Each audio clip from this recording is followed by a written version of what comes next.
Oh, hi. Hi. Morsels of a Thought, number 1970. We're reading from The Rules for Marriage by Ellen Fein and Sherrie Schneider today. The section we are reading is rule number 25. Now, this is a book called The Rules for Marriage, Time Tested Secrets for Making Your Marriage Work. Oh, damn. That's my cat feeder. Sorry. I have cats. Okay. Rule number 25. Make him feel like he's the most important person in your life.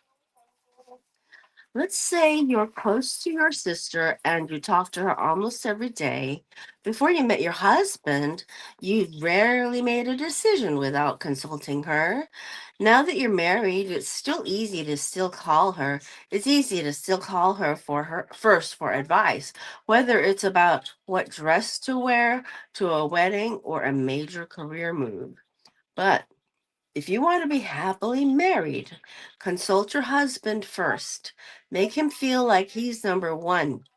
Every husband wants to feel that he's your best friend, your life partner, your soulmate.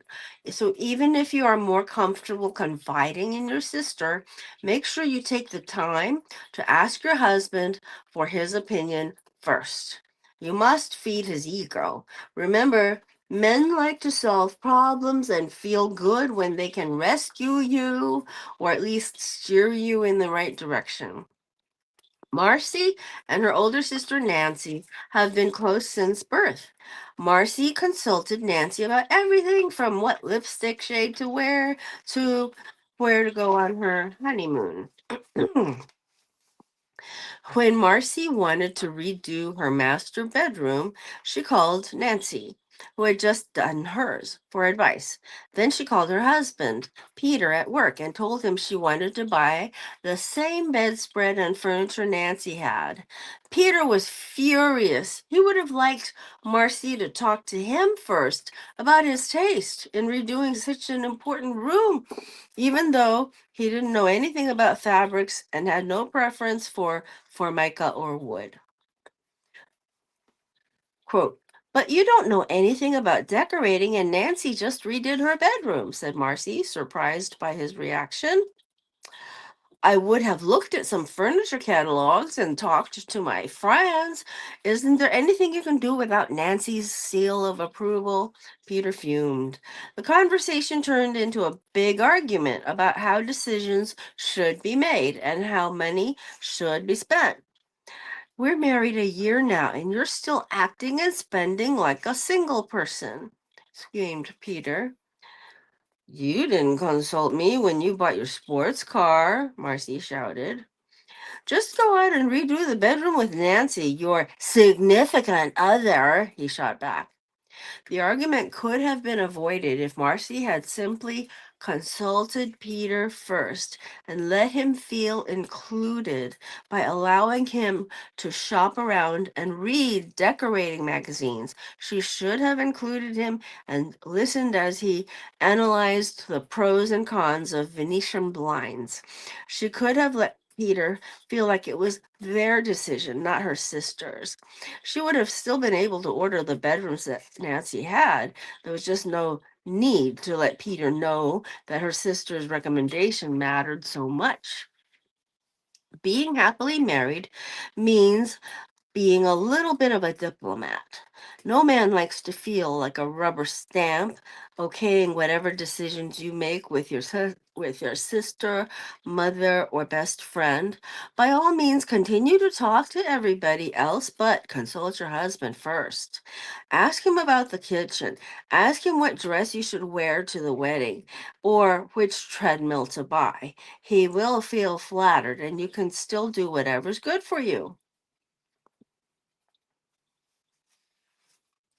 Let's say you have a best friend whom you consult about everything from work issues to sex. This friend literally keeps you alive during bad times, and you do the same for her. But if you don't want your husband to be jealous, of the closeness you share with her, try to be discreet about exactly how influential she is. If your husband finds your best friend's hold over you annoying or intrusive, try not to be on the phone with her when he is at home. Discuss your interactions sparingly. Do not flaunt her name in conversations. Don't tell him you want to go to X restaurant because Mindy said it was fabulous. Don't tell him that you want to go to Aruba because Mindy was just there. Don't tell him you don't want to have a third child because Mindy has two and says three is too much work. Be sensitive. No man wants his next vacation spot or dynasty to be determined by someone else. If he likes Mindy, you can mention her name once in a while, but just in passing, not in terms of any important decisions. But if he doesn't like Mindy because he thinks she's a bad influence, she spends too much money, smokes or drinks too much, has cheated on her husband, do not mention her at all. Men simply do not understand the importance of female bonding, even if you try to explain it to them. They believe a husband and wife should be able to figure everything out for themselves privately. That's because, unlike women, most men do not call their best friends every day to make decisions. That there's a joke that all a man knows about his best friend of 25 years is his first name, age, if he's a good basketball player, and what he does for a living. A woman, on the other hand, will strike up a conversation with another woman at the beauty parlor and know her astrological sign, the names of all her children and babysitter, and what car she drives within 5 minutes. With a best friend, she will know how much they pay their nanny and how often they fight, and what about without blinking an eye, facts a man might never tell the best man at his wedding. Indeed, if your husband knew how much you told your friends about your private life, he would be shocked and upset. But if you're the kind of person who needs to share intimate details of your life with a best friend or needs her advice to make good decisions, we understand and think it's perfectly okay. Just make sure you don't let your husband know exactly how important she is. If he asks, "So, how many times did you talk to Mindy today?" Let me guess. Does Mindy also have those shoes? Just say you haven't spoken to Mindy in a while. He will think you mean a few days. We know you mean a few hours. Then change the subject. Ask him about work. Here's another tip to make your husband feel like he's numero uno, especially if you have a close sibling or best friend. You're having a riveting conversation with your sibling or a friend who is telling you all about her steamy date.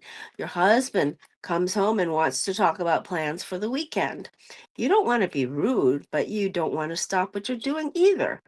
Stop what you are doing. Call your friend back. It's worth the delayed gratification to make your husband feel he's first. How would you like it if you came home and your husband wouldn't look up from his newspaper to talk to you? Try to be considerate. You can talk to your sister or friend later or on the next day. Remember, friends come and go, but hopefully your husband will be around for a long time, so make him feel important. That sounds good. I like it very much. Okay, so we will talk to you again later. See you tomorrow. Old Kinderhook.